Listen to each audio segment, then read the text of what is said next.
Dans le secteur du transport routier de Côte d'Ivoire, le plan Alassane Ouattara environnemental a été présenté récemment au grand public. Enfin, une conférence pour sauver certains apprenants de leur phobie des mathématiques. Les travaux se sont déroulés récemment à Katiola, dans la région du Hambol. Madame, Monsieur, bonsoir et bienvenue sur RTI2.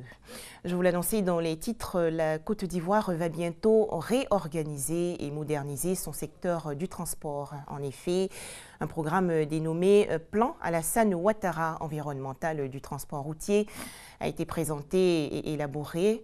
Alors, quels sont les points forts de ce projet? Les explications de Éric Goré. Le transport urbain permet certes le déplacement des populations dans tout Abidjan et banlieue. Cependant, les acteurs sont accusés de créer un désordre. Il n'arrive pas de jour sans que les usagers du transport ne grognent contre chauffeurs, apprentis et syndicats. Tout le monde est pressé à la fois. Donc, les gens ne respectent pas les principes des codes de la route. Ils ne respectent pas les clients. Ça, on constate ça beaucoup de fois. Quand on quitte à Cocody pour venir, arriver sur l'échangeur, ce midi, mais il y a vécu ça. Quand il y a un embouteillage, les bacs nous laissent à la gare de Benjaville, souvent même sous l'échangeur, eux ils tournent. Bon, ça ne nous arrange pas, mais on fait comment? C'est pour apporter des solutions idoines à cette problématique que Oulobo Nenyenin, exerçant dans le transport, a mis en place une structure qui propose la stratégie dénommée Plan Alassane Ouattara environnemental du transport routier de Côte d'Ivoire, pas autre aussi, qui va réguler le secteur. La population veut être bien transportée dans la discipline. C'est ça, le transport au transporteur. Moi, je peux être consultant en cas de besoin. Tout est une affaire de documents. Tout est fin prêt, tout est bouclé. On n'a pas été de code du transport routier. On ne peut pas dire que ça n'existe pas. Mais nous, on envoie un appui au code du transport routier qui existe. Les initiateurs entendent se servir des valeurs de paix et d'excellence que prône le président de la République pour rendre ce secteur plus efficace. Un tout autre sujet à présent, s'il y a une discipline que certains écoliers, élèves ou étudiants craignent le plus, c'est bien les mathématiques. De nombreux apprenants ne s'y adonnent pas. Ils pensent d'ailleurs que les mathématiques sont ennuyeuses et inutiles. C'est donc pour amener ces personnes à aimer les mathématiques que la Société mathématique de Côte d'Ivoire a organisé récemment une conférence intitulée « L'utilité des maths dans la vie quotidienne ». Les travaux se sont déroulés à Katiola, dans la région du Hambol. Alain Issois et Léon Brou de RTI Boaké. Démonstration de l'utilité des mathématiques. Un cours avec Brahima Koné de la Société mathématique de Côte d'Ivoire, SMCI.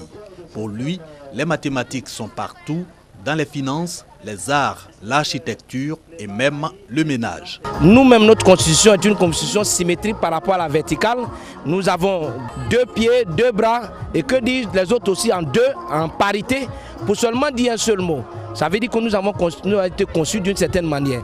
Et c'est dans la définition du mot mathématique que nous comprenons son importance, parce que c'est mathématique. Le paradoxe pour le mathématicien, c'est que beaucoup ignorent la place des mathématiques. Mieux, des apprenants pensent même ne jamais s'en servir et pourtant les mathématiques s'imposent à tous. Nous venons vers les populations pour leur expliquer que les mathématiques ne sont pas loin de leur environnement immédiat, mais bien au contraire que les mathématiques s'incrustent dans tout ce qui existe et qu'il est bon de pouvoir savoir leur application. Pour cela, nous nous approchons des populations et nous venons comme ici à Katiola pour venir expliquer aux populations que c'est bon de connaître les mathématiques et l'utilisation de ces mathématiques aide au développement d'un pays. Cette conférence dite par la Société mathématique de Côte d'Ivoire est une initiative de l'unité pédagogique de mathématiques du groupe établissement Thomas d'Aquin de Katiola. Le but, promouvoir les mathématiques dans cette ville, comme c'est le cas au plan national par la SMCI, la Société mathématique de Côte d'Ivoire, créée en 1977 par le professeur Saliou Touré. À Boisseau, dans la région du sud de Komoé, les artisans ont créé récemment une association. Elle regroupe tous les métiers manuels, notamment les cordonniers, mécaniciens et autres couturiers de la région. Objectif, bénéficier de formations pour améliorer la qualité de leurs services. Le point avec Thomas Guessambi. Pour moderniser et développer leur secteur d'activité, les artisans du département d'Aboasso créent une association dénommée 3A. Cette organisation permettra, selon le président de l'association, de bénéficier essentiellement de formation et d'équipement de la part de la Chambre nationale des métiers de Côte d'Ivoire. Le président de la Chambre nationale des métiers de Côte d'Ivoire a expliqué aux artisans d'Aboasso le bien fondé de fédérer leurs forces. Cela leur permettra, selon lui, d'offrir des services de qualité aux consommateurs. Les artisans ont appelé les collectivités à tout faire pour mettre à leur disposition des sites définitifs de recasement pour leur permettre d'exercer en toute tranquillité. Des nouvelles sportives à présent avec la Ligue 1 ivoirienne. Le derby ASEC Mimosa, Africa Sport d'Abidjan, s'est déroulé hier au stade de la Paix de Bouaké. Grande domination de l'ASEC Mimosa, 2-1 en faveur des jaunes et noirs. Les temps forts de cette rencontre avec Jimmy Boka. 17h30, le coup d'envoi est donné. Ce sont les Mimos qui lancent les débats dans ce choc. Ils ouvrent logiquement le score sur une tête de Kwando Souleymane à la 11e minute. L'Africa Sport, qui jusque-là ne montre pas grand-chose dans ce match, pointe le bout du nez à la demi-heure de jeu en obtenant un penalty. L'attaquant des Oye, Kwame Adjeyi, chargé d'exécuter le penalty, le manque. Malgré la mainmise de l'Africa Sport dans les 10 dernières minutes de la première période, aucun autre but ne sera inscrit. 1-0, c'est le score à la pause. À la reprise, l'Africa Sport d'Abidjan se lance à l'abordage pour refaire son retard. Malheureusement, les attaquants Oye pêchent dans le dernier geste. De leur côté, les Mimos, repliés en défense, procèdent par contre-attaque. Et c'est sur cette phase de jeu qu'Aristide Bansé lance Ouattara Issouf dans le dos de la défense. Il devance la sortie du gardien de l'Africa Sport, Blaisadi Hortalin, et pousse le ballon dans les buts vides à la 78e minute. 2-0. Alors qu'on croyait le match plié pour les jaunes et noirs, les Aiglons relancent tout en réduisant la marque sur une frappe de Goli Aimé. 2-1. Dans les ultimes minutes, Guiagon Parfait adresse une frappe encore repoussée par l'international portier burkinabé de l'ASEC Mimosa. 2-1, c'est le score final. Avec cette victoire, l'ASEC Mimosa relègue à 9 points son éternel rival. Religieux à présent puisque c'est aujourd'hui dimanche. Les fidèles musulmans nigérians vivant en Côte d'Ivoire ont rendu hommage récemment à Isiaka Adetunji Adeleke. Cet homme s'est beaucoup investi pour son pays, notamment dans la construction d'écoles et d'universités. Lors de cette cérémonie, une prière a été dite, suivie de la lecture du Saint-Coran. C'est un reportage de Honorine Agnigori. Des prières pour le repos de l'âme de Isiaka Adetunji Adeleke, un homme de paix. Ce leader de la communauté des Landes et des villes environnantes a fortement contribué à leur développement. Il a aussi construit des écoles et des universités. Sénateur Adeleke l'a servi avec humilité le gouvernement du Nigeria dans tous les sens. Donc aujourd'hui, nous, le Nigeria de diaspora confondus, nous attachons une reconnaissance à tous ces devoirs qu'il avait humainement remplis. Et on lui dit pour que Dieu puisse l'accepter et que Dieu baisse sa bénédiction dans tout ce qu'il a laissé derrière. C'est un grand homme, il fait pour tout le monde, il fait pour ses amis, sa famille. Des personnes même qu'il ne connaît pas, il est toujours prêt à les aider. Et aujourd'hui, on prie Dieu que le Nigeria développe de plus en plus des personnes de ce type. Nous avons prié, nous avons lu le Saint-Coran pour que le Dieu le Tout-Puissant puisse le mettre à côté de lui pour qu'il puisse se reposer et puis rester en paix. La communauté musulmane nigériane vivant en Côte d'Ivoire a rendu un hommage à ce bâtisseur pour lui témoigner sa reconnaissance. Ils étaient tous réunis à l'école régionale d'Etrècheville. Donald Trump appelle tous les pays arabes à lutter ensemble et efficacement contre le terrorisme. Le président américain, en visite de 48 heures à Riyad, en Arabie Saoudite, a présenté le combat contre le djihadisme comme une bataille entre le bien et le mal. Donald Trump a également annoncé un accord avec les États du Golfe pour mettre fin au financement des actes terroristes.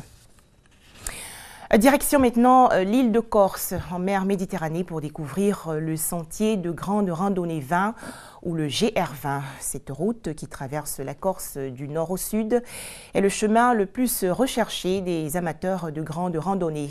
Et aujourd'hui, le GR20 se refait une beauté. Regardez. Un marquage bien utile pour le sentier réputé le plus dur d'Europe. Chaque année, pour préparer la saison, il faut débroussailler les 180 km de ce parcours hors norme qui sillonne la Corse. En fait, ça consiste donc au démaquisage, au débroussaillage des chemins, donc de rebaliser aussi le GR20 pour que les randonneurs puissent suivre les balises correctement. Tous les ans, entre 15 et 20 000 randonneurs parcourent le sentier. Une épreuve réservée aux plus aguerris, mais qui offre des paysages à couper le souffle. Avant juin, ils sont peu nombreux à s'y aventurer, pour une raison bien simple. Vous avez trouvé la neige, c'est sûr. On est encore en ski, nous, là-haut. Ah oui, d'accord. Mais pour vraiment vous engager sur le GR20, je ne vous le conseille pas. D'accord. Ah bah oui, l'histoire, elle n'est pas la même. Hein. Ouais, c'est pareil, quoi. Ok, ben merci beaucoup. Bah, écoutez, bonne continuation. Sur ces chemins très escarpés, nombreux sont ceux qui abandonnent en route.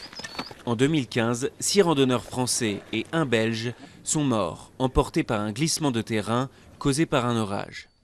Outre la difficulté physique, mieux vaut avoir le sens de l'orientation. Demi-tour. Pourquoi? On n'a pas réussi à trouver le bon chemin.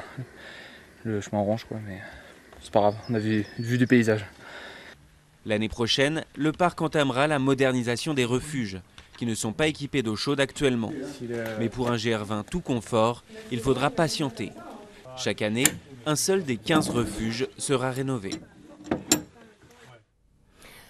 Difficile de joindre les deux bouts après la perte d'un emploi. Depuis le coup d'État manqué de juillet dernier en Turquie, plus de 100 000 fonctionnaires ont été démis de leur poste lors de la Grande Purge.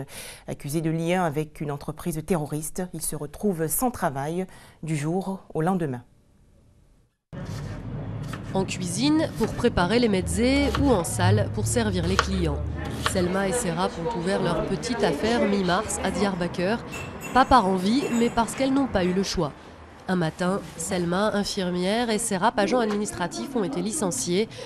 Dans le cadre de la purge qui a suivi le coup d'État manqué, elles ont été purement et simplement démises de leurs fonctions, pour lien avec une entreprise terroriste. Et ici, dans le sud-est de la Turquie, elles ne sont pas les seules.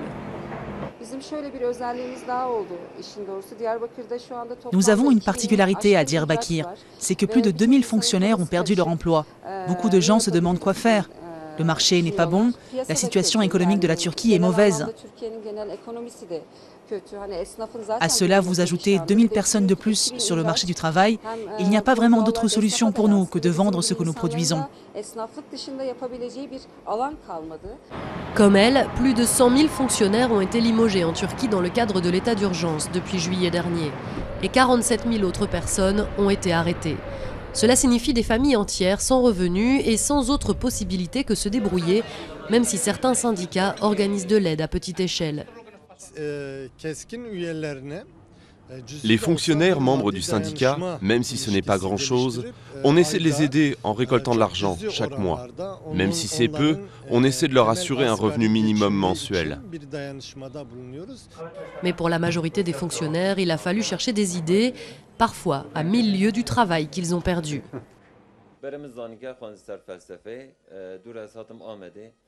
J'ai étudié la philosophie à l'université et la langue kurde. J'ai passé des diplômes et puis j'ai commencé à travailler pour la municipalité. J'ai enseigné le kurde à l'école pendant 3 ans, mais suite à un décret, nous avons dû fermer. Nous étions perdus. Alors j'ai réfléchi et je me suis dit que je fumais du tabac et que donc je m'y connaissais assez pour ouvrir un magasin. Dans son magasin de tabac, Halil rêve de pouvoir de nouveau enseigner sa langue, mais son école a fermé en octobre dernier pour activité illégale et aucune réouverture n'est prévue pour la rentrée prochaine.